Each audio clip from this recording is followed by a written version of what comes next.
Alright, let's look at the homework 6.3, problem number 3. Alright, so we're going to use the shell method to find the volume of revolution. The region is bounded by these two parabolas. Alright, so let's do that. Alright, so let's draw a picture. So here's the x-axis. And here's the y-axis.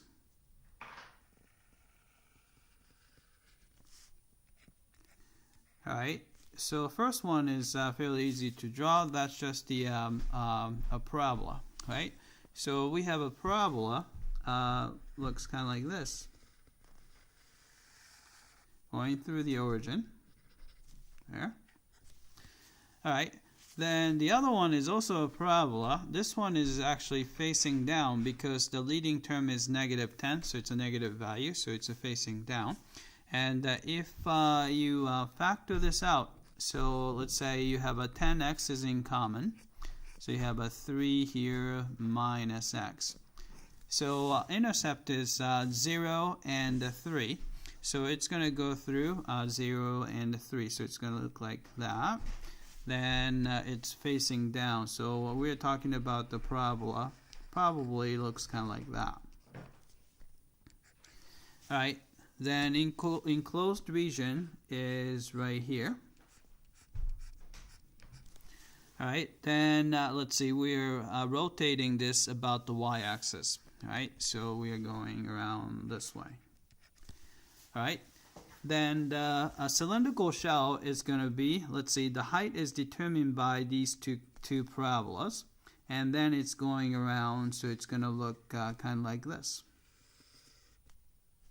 Let's see, that and that, so then you can't see this side. All right, so that's the cylindrical shell. So let's set up the integral. So you have volume is equal to, alright, so it's 2 pi, alright, integral. Alright, so region starts from 0, and we have to find this guy right here. So this is the intersect here. So we have to set those two guys equal to each other.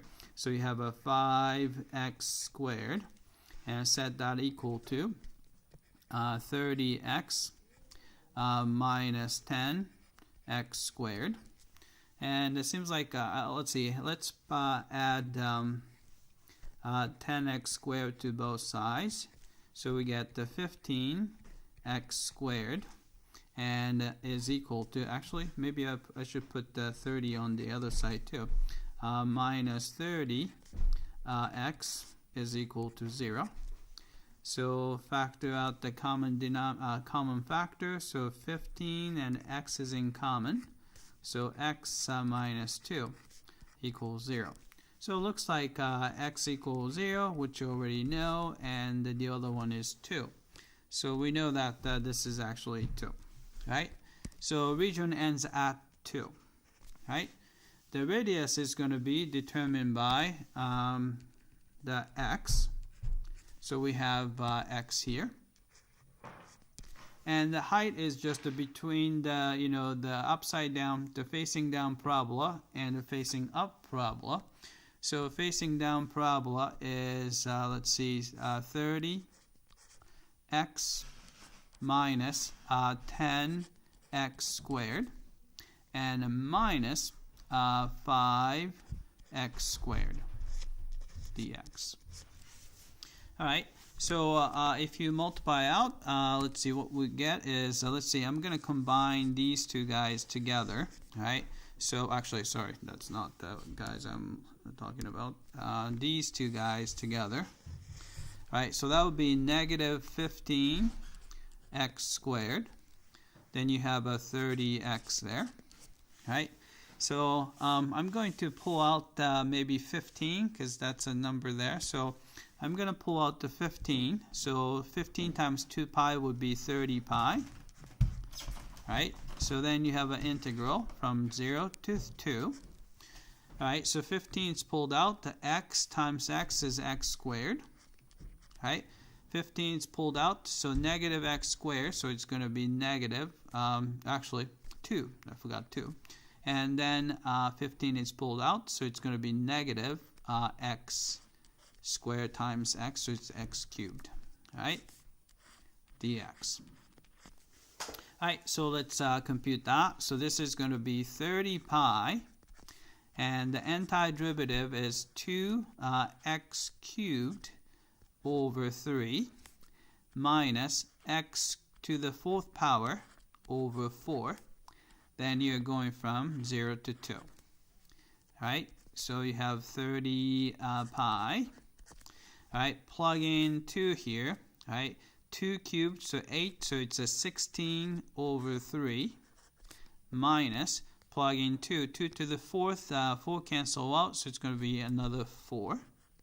And if you plug in 0, it's 0, so I'm not going to even write that down. All right, so this is going to be 30 pi, and take the common denominator, that would be 3. And the 16, so 4 is 12 over 3, so 16 minus 12 would be 4. Alright, so we can cancel 3 and 30, so that gives you 10, and we get 40 pi. Alright, so that's the volume of the solid that we are interested in. Alright, so let's type it in, and what we got was 40 pi. Alright, so let's check the answer. Alright, it came back and looks like we got the volume correctly. Alright, that's it. I hope that this was clear.